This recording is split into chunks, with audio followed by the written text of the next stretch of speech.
Hello and welcome to the Michael Mamas Show. I'm your host, Michael Mamas, and we're coming to you from Mount Soma, home of the Sri Someshwara Temple in the mountains of western North Carolina.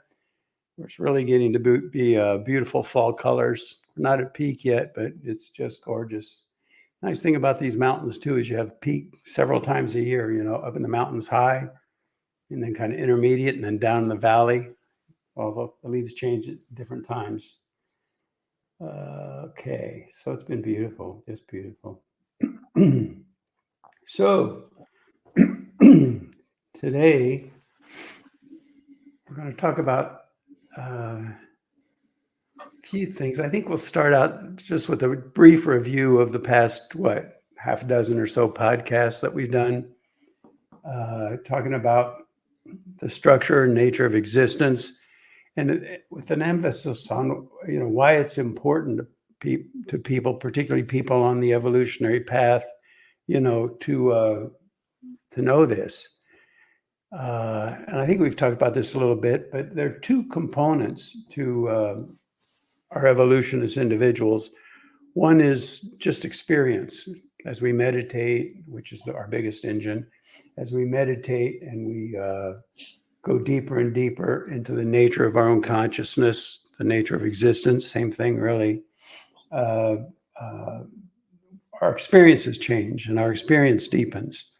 But it's a very interesting thing because even after a person enters that arena called Brahma Chaitana, what you might consider, many would say, oh, that's full enlightenment, right? Well, there's another component to it, and that's the knowledge component. And we have superficial knowledge, intellectual knowledge, memorizing facts, concepts, things like that. And that's a form of knowledge. But as knowledge deepens, its very nature changes. And the nature of everything we learned about enlightenment and spiritual growth and the Vedas and anything you've ever studied, the knowledge of it deepens.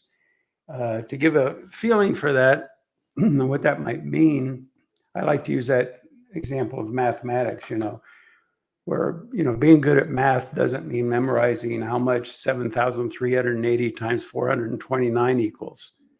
You could do that, and that's a certain level of knowledge. But what happens is if you go deeper and deeper, your knowledge becomes more abstract, doesn't it? Because you're not really memorizing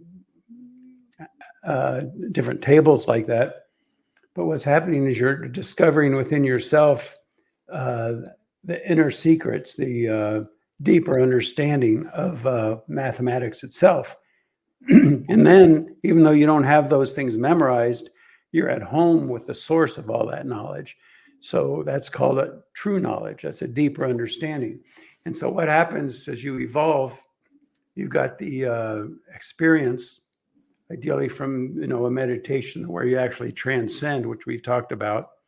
And if you're not doing that kind of meditation, you can go to learn it free. Go to my YouTube page, Michael Mamas. Just type it into YouTube. It'll take you to the YouTube channel. First couple of entries there, you'll see a little illustration, and those are the instructions how to meditate, form of meditation that you're transcending. The only other meditation I know of that I would recommend is TM. If you're doing TM, just keep doing it. I've met a lot of gurus and people who come and visit Mount Soma. And really, I can think of one who was describing, he and I were, comparing notes, and he was describing the meditation he was teaching. And I was like, that's it. That's right. So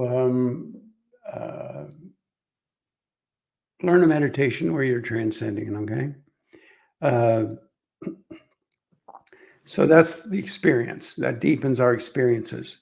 The other thing is our knowledge and our knowledge of Veda. And the idea is that, if you've studied Veda your whole life, if you consider yourself a Vedic scholar, but if you're hanging on to a certain level of understanding of what the Veda is, that actually becomes a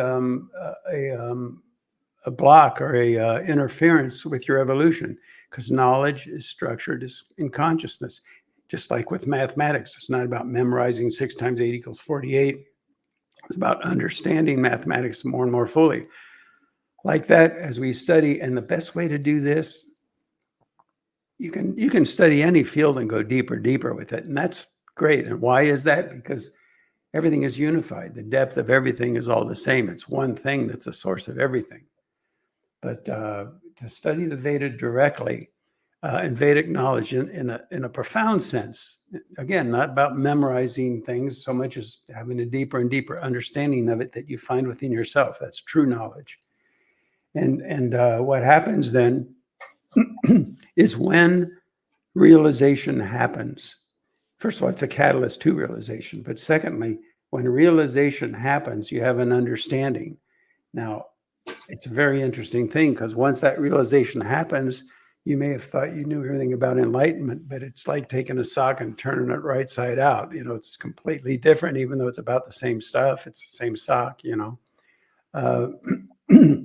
And so that's why I started out with this series of podcasts about the Veda, and that I started out talking about Brahman Chaitanya, and that's a very high level of enlightenment. And I described how you look at a pillow, you are that pillow. At the same time, you're the universe. The whole body is Brahman. And to understand that is one thing, but when you first have the experience, then it's so different and so bizarre that it's like, what happened to me? Is this it? And so that's where knowledge comes in, because the final step to full Brahman consciousness isn't just experience. It's about the experience deepens, knowledge deepens, experience deepens, as I've been doing it, deeper. And at some point, they become one. So you are a living embodiment of the home of all knowledge. And does that make sense, Scotty? Yeah, absolutely. Yeah, okay, good. And so that's really the purpose. We're going to talk about the Brahmanas today. We've talked about the Veda. We've talked about the Swaras. We've talked about being the one thing that's a source of everything. It's sound. Sound is the source of everything, and that one ultimate sound is and that's what the Shrutis are about. Shruti means sound, because at the depth of the ocean of existence is pure silence. Puran, Kaivalya is another word describing its nature of just complete silence. And then there's Chaitanya, another word for it. And then there's Bhavatitam. Bhavatitam, see what happens, you start at the depth of Puran, and it's like the depth of an ocean. And as you go more and more to the surface of the ocean, it's still silent, still unchanging, but it starts to move. And at the surface, there are waves. In those waves, it's like if you were to dive into the ocean, it's completely silent. But once your head breaks the waves, once your head comes up the top, then it's noise. You probably had that experience in a swimming pool or whatever, right, Scotty? Yeah. Yeah. And so that's when sound emerges. And the point of that analogy is that this is all constructed, the relative is all constructed out of sound. It's Shruti. But that Shruti is based on the source of all knowledge, which is the transcendent, the depth, the Puran. It's all there. It's all unified there. And so, Michael, when all this, you've described it in the past how consciousness recognizes itself as other, and then that duality is born, and then everything sets in motion.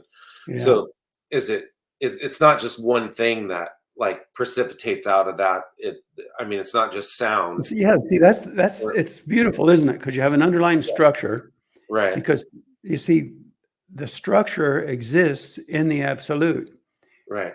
As things start to bubble up and raise, you're still under the waves, but the motion starts to get there. In other words, there's a self-interacting dynamic in the ocean of being. And that's just because what is it? It's consciousness. What's the nature of consciousness? It's conscious. If it's the only thing that exists, beneath the waves, what can it be conscious of? Itself. And so then consciousness aware of itself, and so it becomes aware of those two things, and you get this whole structure. And the diagrams of that you'll see commonly are like the yantras, the mandalas. But a lot of people don't realize that the word for yantra is machine. Why? Because it's a mechanism. It's lively. It's moving. That's just a picture of a yantra. It's just a still picture of a lively dynamic. And see, within that dynamic, there are different qualities, and those qualities come out, and they emerge to the surface as the peaks of the wave. You know, when you come out of the water on a wave, and then you go back in, and you come out of the water with the wave, and then you go back in, and those points where you come out of the water and into the relative, into the arena of sound, the arena of relative existence. On the deepest level, those points are called mantras, sounds. And so those sounds are point values. And the Veda commonly is thought of as just the Vedic chants, those sound values. And you hear the pundits chanting. But that's not just the Veda. The Veda includes the Brahmanas. What are the Brahmanas? The Brahmanas are the structure within the absolute that gives birth to those point values, those waves. And so the Brahmanas are really everything. And now, so we have the different Vedas, and the structure of that it's a fascinating study in and of itself. And the emergence of the Veda, the emergence of those sounds, what are those sounds? Well, the most fundamental level, they're the swaras. What are the swaras? You see, now we're talking within the absolute, the seeds of those sounds before they're even sounds, right? And so those are the vowel sounds, and that goes from a to ka, a to ma. Ka is when it starts to manifest. So a to ma, and then after ma comes ka. Atma is atma. Atma is the self. The self is that unbounded ocean of infinite intelligence, infinite coherence, infinite liveliness, the source of everything. So you are, in your essence, that. Deep within you dwells the totality, you see? And so meditation and then gaining proper knowledge, these are pathways like steps of progress. You know, you need 2 feet to walk, right? And so one enhances the other until you awaken to that depth of your being, which is eternal, which has always been there. It's just we have varying levels of awareness of it. We all have some level of awareness of it, some sense of it. And religions largely are based upon that. You know, there's an emotional sense of that, and you know, and so you know, our longing to know God, that's what that's all about. Our devotion to God, that's what it's all about. It's incredible how just that sense, even if you're not fully awake at that level, just that sense has inspired people to do incredible things, build huge pyramids, build churches, temples, because they have that inner knowing. But what we're talking about here is getting a fuller and fuller understanding of it until you're at home in your lively awareness, fully awake to the true nature of totality, the home of all knowledge. So it's not just a field of mathematics or business, but you awaken to that one thing that is the source, the home of all knowledge of everything. Making sense, Scotty? Yeah, absolutely. Okay, good. Now, one important, I want to talk about Sanskrit, but anyway, one important component is to bring it back to a very practical level, the level of the psyche, psychodynamics, we call it. It's the key to happiness, and it's the key to success in life, really. And you don't see it very much in the world. It's like talking about an ancient secret. You know, there's that analogy, you can look at the glass and it's either half empty or half full, right? And I used the analogy before, like with a gardener. A gardener looks at a sprout and doesn't see, oh, this sprout's got problems. I'm going to judge this sprout. I'm mad at the sprout. The sprout is bad. It feeds the health. And in the world today, if you think about it, that's not really our relationship with life, with other people, or with ourselves. And we tend to define people, in fact, by the worst thing they've ever done, and that's who they are. But that destroys life. That is destructive. And then people go back and forth. Well, you're bad. No, no, no, you're bad. And before you know it, you got the Hamas fighting the Israelis.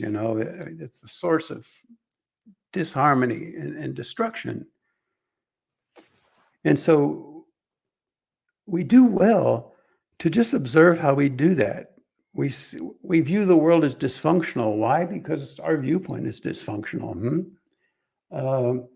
We view other people as bad. Why? Because our relationship with the world is bad.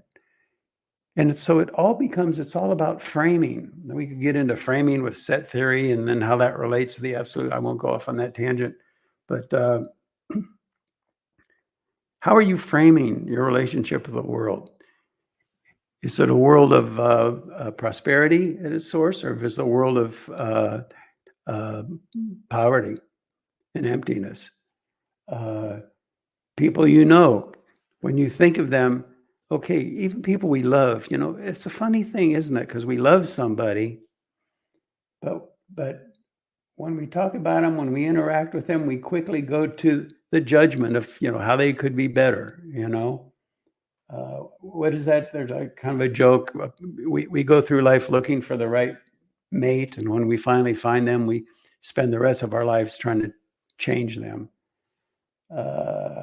We're looking at the flaws. We're not nurturing the divinity and the perfection and the beauty and that thing we really love about them that's there. I was talking to somebody just the other day, and I told them, I love everybody. And I do, at the same time, how you deal with a person who has this negative outlook on life and on you and everything else, it's a challenge. It's just another subject, but it's something to talk about now. Okay, having said that, anything else on that, Scotty? Because I'd like to move on.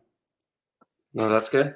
Okay, so what are these sounds that emerge? These sounds that emerge are sounds that map onto the very production of sound in our physiology. As I said, Darwin had part of the story, but we all are evolving species. The human species has evolved to the point where the whole structure of the vocal cords, the mouth, the tongue, everything becomes like a sound box, if you will, that can articulate all those sounds, those fundamental sounds that are the very nature of the manifestation of existence. And those sounds, when we hear them, when we hear the Veda chanted, that's what those chants are. They're the sounds that first emerge and are the fundamental building blocks of all sounds and all language. That is the foundation of existence. And then we got it, I think we talked about Namarupa, which means the name and the form. You get a name, which is sounds based on that pure level of existence. And that name is one with the form. So we have a kind of like Plato's form, isn't it? Sort of. Anyway. Yeah. Yeah. You have the sound of like a flower.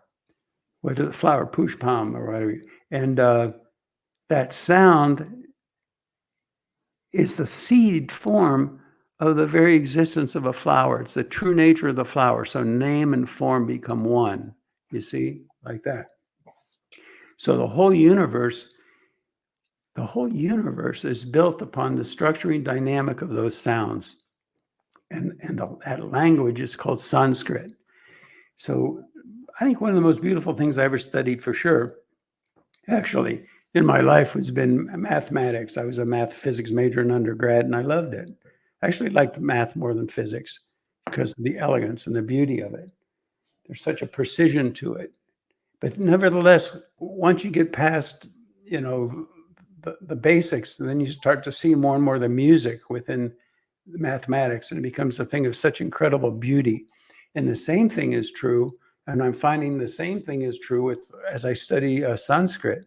The way the language is structured. Now, granted, it starts out, we all went through the frustration with mathematics of having to learn, addition, subtraction, multiplication, division, blah, blah. And so it can seem a little laborious at first, but just with respect to Sanskrit, just you be easy with it. You don't force it, and you'll learn a few words, start with the vowels like that. And then what happens though is it gets to the point where you start to see the elegance, the incredible elegance in the structure of the language. And in fact, studying that language in that way is touching what? It's touching that deepest level of your being in the relative, that structuring, and it goes right into the absolute, doesn't it? That whole structuring dynamic of existence. So studying Sanskrit, provided you do it that way. I mean, if you're doing it, just kind of beating your head against the wall, trying to memorize the letters and don't really see where it's going or anything, you probably quit. You wouldn't study it. But at any rate, getting back to the nature and the structure of existence, there's so much, and the Brahmanas. So usually when we think of cognizing Veda, we think of the sounds, right? The mantras, the words, the syllables. And then what we have is the Vedic literature. I don't know if I've told you this, Scotty, but some people feel like, well, they're the people that cognize pure Veda. And what is that? That's Rig Veda, Sama Veda, Yajur Veda, Tara Veda, like that. And they think, well, that's really incredible because that's the real deal. And then there are these people that cognize, the Vedangas, the Upangas. These are different aspects of Vedic literature. And it's more superficial. And whereas the reality is that it's a more refined state. It's a more refined cognition, let's put it that way, because the rishis are all, in an incredible state of consciousness. They were around thousands of years ago, But at any rate, cognizing then the Vedic literature is kind of like cognizing the dance that's done on the point values of the Veda. And even more accurately, it's cognizing that studying the Brahmanas being that underlying structure within the absolute that gives birth to the sounds, gives birth to the Sanskrit. And the Sanskrit letters is an important point. The Sanskrit letters and the sound of the Sanskrit words, they're name and form. They're one contains the other, which is one of the beautiful things about studying Sanskrit. It's not just the sound of it, which is phenomenal once you get onto it, just so beautiful language, but also you're by studying the name, the structure of the letter, you're actually studying the sound. And by studying the sound, you're studying the name. They're just unified. And so one enlivens the other, and the infinite harmony contained within existence is contained in those letters, in the structure of those letters, how they're written, and also in the sounds that they correlate with. And so then the underlying basis of all that is the Brahmanas. And the Vedic literature is all based on cognitions, and I've talked about cognitions in the past, of the Vedic seers from thousands of years ago who were actually cognizing the structuring dynamics between the sounds. They say that's in the gaps between the sounds. So there's a sequentiality to the sounds, Agni, Mile, Prahutam, whatever. But between each syllable, between A and Ka, A and Ga, if you will, there's a gap there. And that gap is where the Brahmanas exist. And that gap is where the source of the vowel sounds, that which they're called swaras, they correlate with the vowel sounds, e, u, like that, but they are actually unmanifest. And they're within the absolute and the structuring dynamic of the absolute. And so the Brahmas, you might say, well, where are the Brahmas in the Veda? Well, the Brahmanas are actually throughout the Veda. They permeate the entirety of the Veda. They exist everywhere in the Veda, in the gaps, and in relativity for that matter, every point. But they are like expressions of different values or qualities or operational dynamics, if you will, that exists within the gap. And then there are the Brahmanas per se. Has subdivisions, if you will. There's the structuring dynamic. There's also the Upanishads. The Upanishads are part of the Brahmanas, and the Upanishads then are that value, that expression of the Brahmanas that, when listened to, we'll say it this way, brings a person into that level of the depth of their being. And so the Upanishads are a good thing to listen to or read or what have you, because they're almost like a mechanism of transcending. They're not a substitute for meditation by any means, but they facilitate that process. And that's the Upanishads. And then there's Aranyakas. The Aranyakas are like the lively expression of that quality. It's like a enlivening quality. It's called the knowledge within the forest because it's deep and it's hidden, but it's there and it's lively. And then that leads, ultimately you end up with, well, just another example would be the Itihasas and the Puranas. Those are all parts of the Brahmanas, components of the Brahmanas. Smriti, see, the whole thing goes in a mandala. So it starts with transcending, then it goes to the blossoming of the whole value, which is the Itihasas, and then it returns back into deeper and deeper, more abstract, more unbounded, more transcendental. Hard to put it into words until you get back to the Smritis. What are the Smritis? Smriti is the stuff, it's called memory, but it's the stuff that keeps the inner functioning dynamic within the absolute all interconnected, keeps it in harmony. It's called memory. And Smriti then also is the source then that when things manifest into relativity, that memory of the harmony within the source of everything is still lively. So that's Smriti. So there's the Brahmanas, and then it gets so very interesting to study.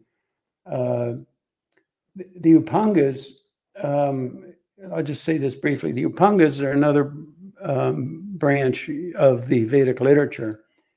But what the Upangas do is it's actually the study of language, the study of Sanskrit, if you will. Now, if you look at it superficially, then you're really missing the point. But from what we've talked about so far, I think you get the idea that the Upangas is way more than just a study of language.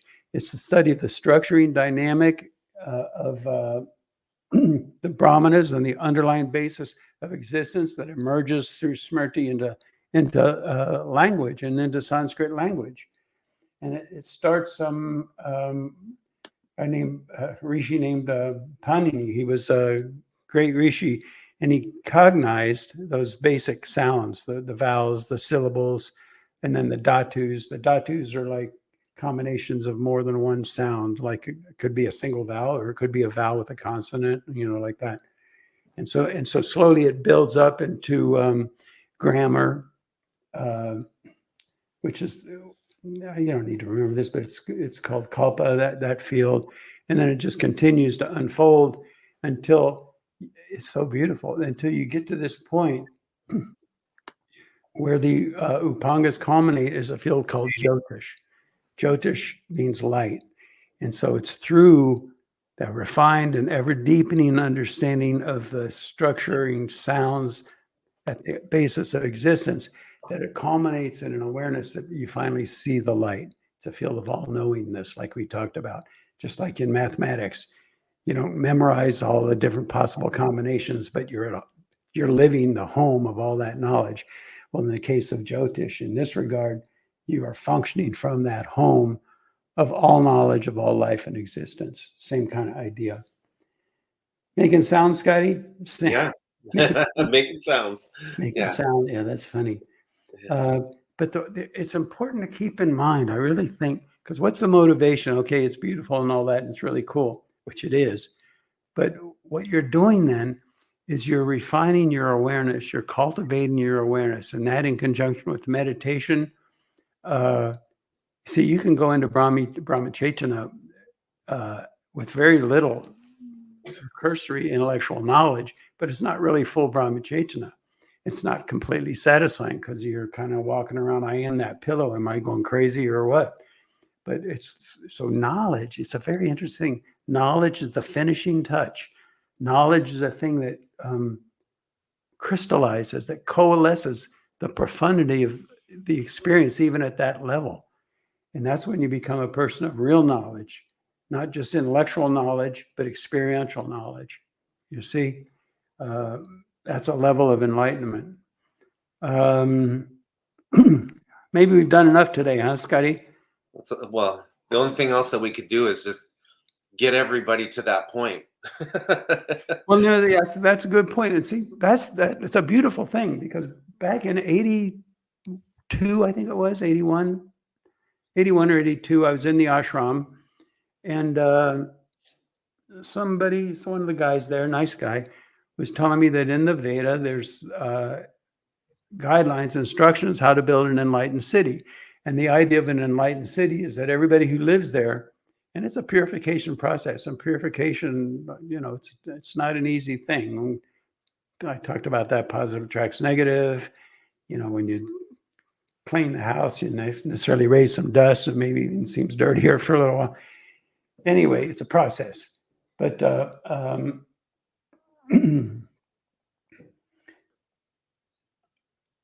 boy, there's so many thoughts running through my head, things I could tell you.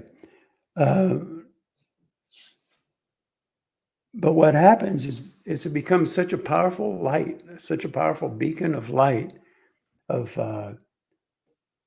harmony, coherence, and it radiates it out through. They say one enlightened city is enough to transform an entire continent. Why? Well, I use the analogy of a dirty fishbowl. We know to clean our fishbowl, we know to brush our teeth, we don't know how to clean global consciousness. And so that's why people look at everything and the cup is half full. People are dysfunctional. Everybody's bad, or you see the bad in people.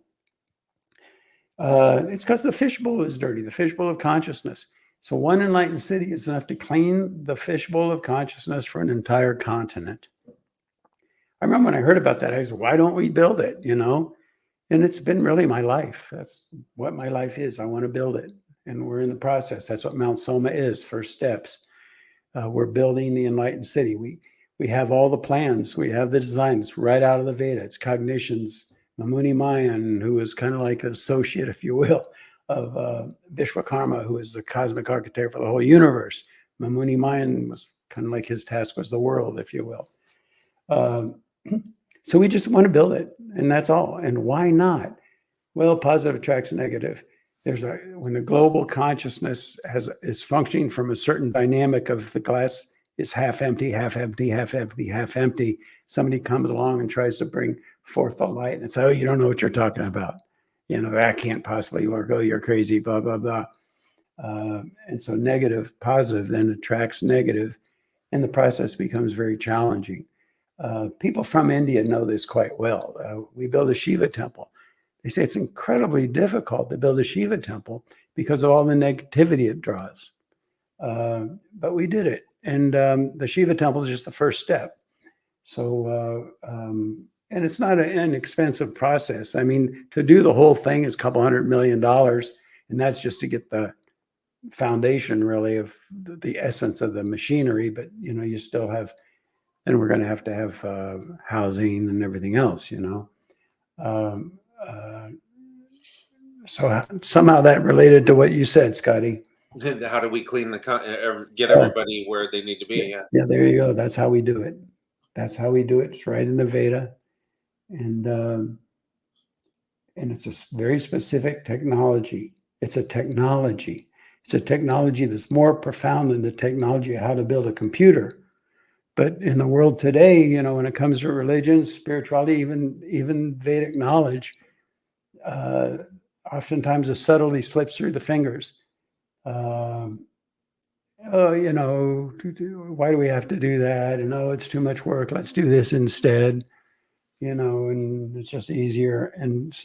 But you can't, if you wouldn't do that building a computer, would you? Because it's got to be done right. And so Mount Soma, that's what we're dedicated to. We're going to build it. We're going to build it right. And it's not a fanaticism. It's not a fanaticism to build a computer properly. It's just honoring the science and technology underlying what you need to do to make a computer work. Okay. All right. I guess that's it, huh, Scotty? Sure. Good enough for today, I think. Thanks everybody for listening. I could go on and on. There's so much more to tell, and it just gets more and more beautiful and more profound as we go. Okay, thanks for listening, and take care, and we'll see you again.